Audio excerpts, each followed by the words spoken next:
This episode is brought to you by Shopify. Do you have a point of sale system you can trust, or is it a real POS? You need Shopify for retail. From accepting payments to managing inventory, Shopify POS has everything you need to sell in person. Go to shopify.com/system, all lowercase, to take your retail business to the next level today. That's shopify.com/system.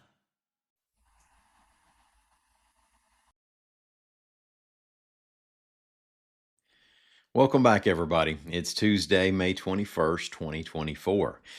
Now, especially if you're an educator, a student, the parent of a student, the parent of a future student, or the possible future parent of a future student, make sure you stick around to listen to the whole show today. We'll start with our regular news updates, as we always do.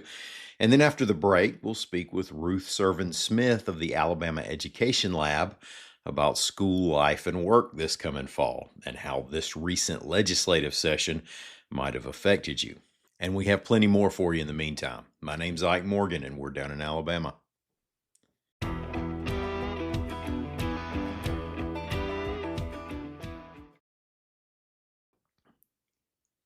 It's pretty common for the attorneys of death row inmates to call for a new trial on technical grounds. Now, it hits differently when a district attorney calls for one. But Jefferson County DA Danny Carr, who was not in office when DeForest Johnson was prosecuted, convicted, and sentenced to death, has now gone as far as filing an amicus brief in a Jefferson County court to request a new trial, reports AL.com's Savannah Rinkew.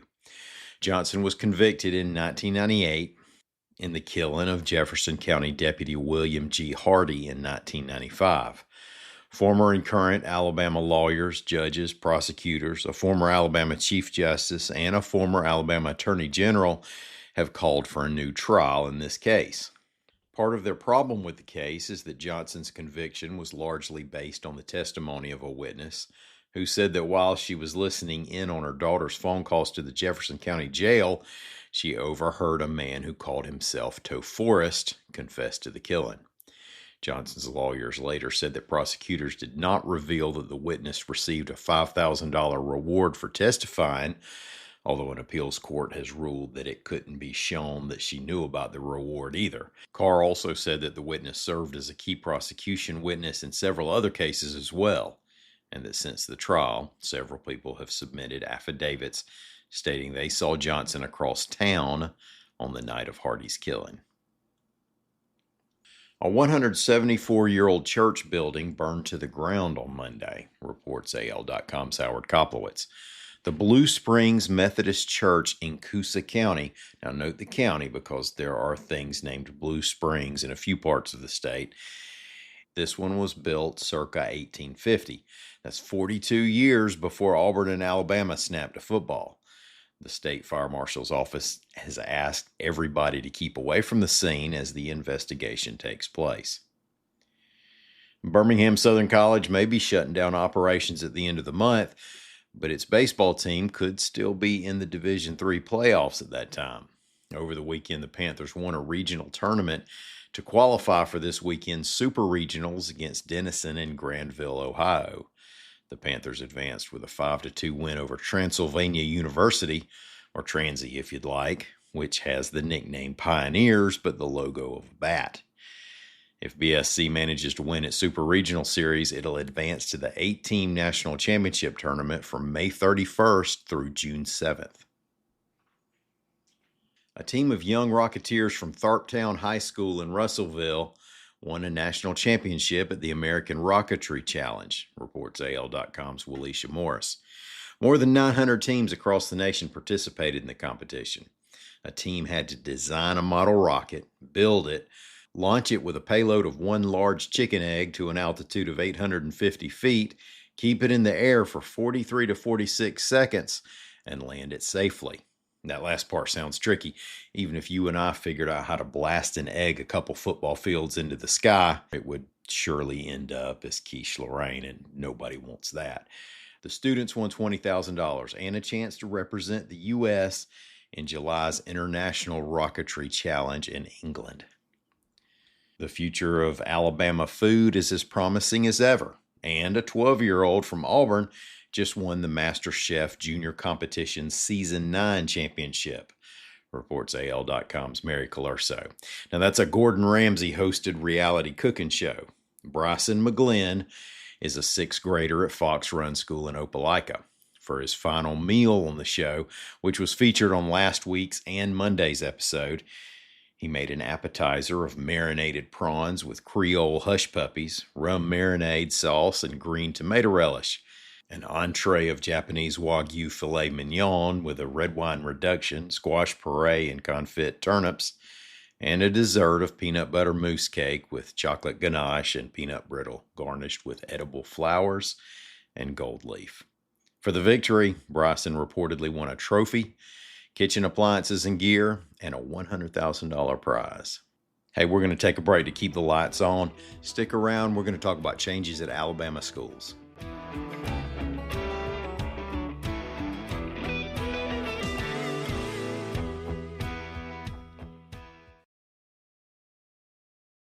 This episode is brought to you by Shopify.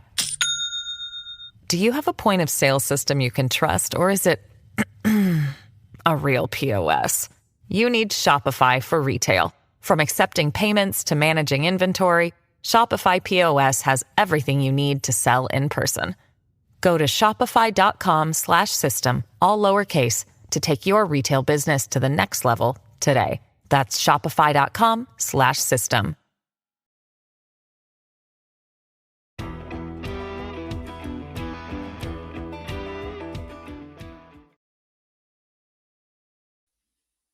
Well, welcome back, everybody. Thanks for staying with us through the break. For our guest today, we have Ruth Servin Smith. She's with the Alabama Education Lab of AL.com, and she's here to talk a little bit about how the state legislative session that we just got finished watching might affect schools in Alabama. Ruth, thanks so much for taking the time to come in and talk with us. Yeah, Ike, thanks for having me. Happy to chat. Sure. And I'm just going to give it a real broad question and let you do the work. Just tell me how, whatever's on your mind coming out of this session regarding this fall, especially, or going forward. If I'm a student or a parent or a teacher and I come back for school this fall and start making plans, what am I going to see that's different? What can I expect that might be changing on me or not? Sure, great question. I'm going to talk about a few things for teachers and a few things for students. And then there's also some big picture changes that the legislature made that won't take effect this year, but that families might start to hear a little bit more about and can start planning for either next year or the year following. So this August, teachers will see a pay raise. It'll be a little bit of a small bump, 2% for most people. The good news, though, from Kay Ivy's office is she says that will make Alabama have some of the highest starting teacher salaries out of these neighboring states. So that's good for recruiting and competitive pay. Now, that does depend a fair amount on which district you're in, what level you're teaching at, so on and so forth. But the general goal is to help address teacher shortages that a lot of schools are having filling certain positions. There's some other bills that we've been following that will also probably have an impact on this school year. One interesting one is called the Teachers' Bill of Rights. This is something a lot of teachers have been asking for. They say it's just really hard to manage school discipline right now. They say a lot of kids are being unruly in class, in the hallways, and not just talking about, like nasty words and cussing and stuff, but fights, people being dangerous to themselves, teachers, and other students. And a lot of educators say it's really hard to break that stuff up right now. And once you have one disruptive student, it can really throw off the whole school day and a lot of kids learning. So, legislators enacted what they're calling a Teacher's Bill of Rights. And it essentially updates the process by which a teacher in a school can discipline a student who's acting out and possibly even put them on the path towards suspension or expulsion. The other interesting thing about that, though, is that almost coming from the opposite direction, we had a student due process bill pass. And so that says if a student is put in a disciplinary process, that they have certain rights, that they can advocate for themselves, they can have a lawyer, so on and so forth. Pretty common sense stuff, but it wasn't really codified before. And so, coming out of some reporting that the Ed Lab and Savannah Trans Fernandez has done over the past few years, lots of people said that students just need better protections um, in school, and that if a school does want to discipline them, they need to basically do it in the right way each time. Yeah, those bills, while they may seem to be competing, and I guess they are in a way, it's also a matter of the teacher and the student not being alone in this, right? We raise these issues and talk about them and maybe come up with better solutions when we do punish. Am I right? Yeah, exactly. And so the idea, right, with both is punish the students who need punishing and don't punish the students who don't need punishing. And we, like any parent knows, that's a delicate balance. You don't always get it right, and you got to have some give and take to get a solution that makes sense for everybody. One of the other big talkers this year was tax credits for school choice and for folks who want to send their kids not to their local public school. This has been a huge priority for Governor Kay Ivey and the Republican legislators over the last few years. They've tried and tried to get these tax credits that are called ESAs, Educational Savings Accounts, passed. They failed. This year, they did manage to get a big package through. That became law, and it will take a few years for it to fully come into effect. It will start to apply first for students with disabilities, low income students, and then kind of gradually scale up so that a lot of students across the state might be eligible either to transfer public schools, to get money to go to a local private school, or just to apply money maybe for certain homeschoolers um, to tutoring or curriculum or whatever the case may be that helps them get an education that's not their local public school. Well, I not to take the conversation into anything divisive here, but some of the culture war related bills, expanding the ban on sexuality and gender topics through 12th grade and the what is a woman bill did not make it all the way through. And I know some of those bills are redundant with what we already have, but I'm going to ask you a question that I'm not sure you know the answer to because we have tons of school boards. Are we seeing schools and school boards continuing to adjust policy or communication on these topics, or is this stuff mostly just living in the political arena? Yeah, that's a great question, and in some sense, it's hard to say. So the a lot of politicians had a priority this year um, to what they would say is increase limits on inappropriate content in schools. So that applied to libraries, that applied to what they wanted teachers to talk about or not talk about. And it also applied to some kind of bigger picture things. You mentioned the What is a Woman bill. Um, and it seems like the appetite to me for that has died down a little bit. Now, we do have laws on the books that already do some of those things. Our Don't Say Gay, quote unquote, bill, as some people call it, does say that teachers cannot talk about inappropriate sexual content or topics around LGBTQ identity and sexuality between K through 5. And so some lawmakers wanted to extend that all the way up to 8th grade or even 12th grade. That didn't make it through. And so it's almost like I think some people would say that they've taken it far enough and now it's time to kind of assess. What we don't quite know is what impacts these are having on teachers, parents, students quite yet. Lots of advocates say that it's that laws like that, even when they don't pass, can possibly make it unsafe or unwelcome for students who are LGBTQ.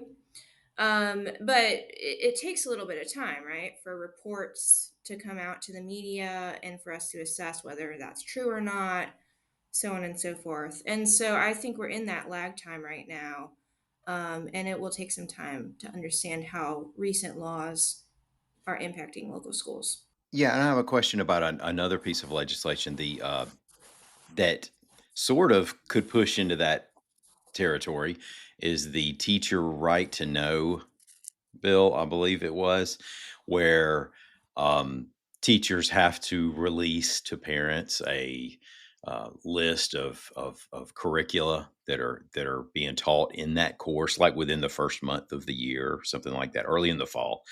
Um, I remember getting a syllabus from almost every teacher, including some PE teachers. This doesn't change a whole lot, does it? Yeah, so Kate Ivey signed what she called a parental right to know, and there's a little bit of a trend around the country of these kinds of laws. The big picture is that politicians say that nothing should be going on in a school that parents aren't generally aware of, generally approve of, and in some cases have the chance to opt out of. And the basic idea behind this law is that teachers should upload curriculum and then parents have time to review it throughout the school year. This is really like a fine idea. The interesting thing is that lots of schools already do this. As you noted, like lots of schools send around a syllabus.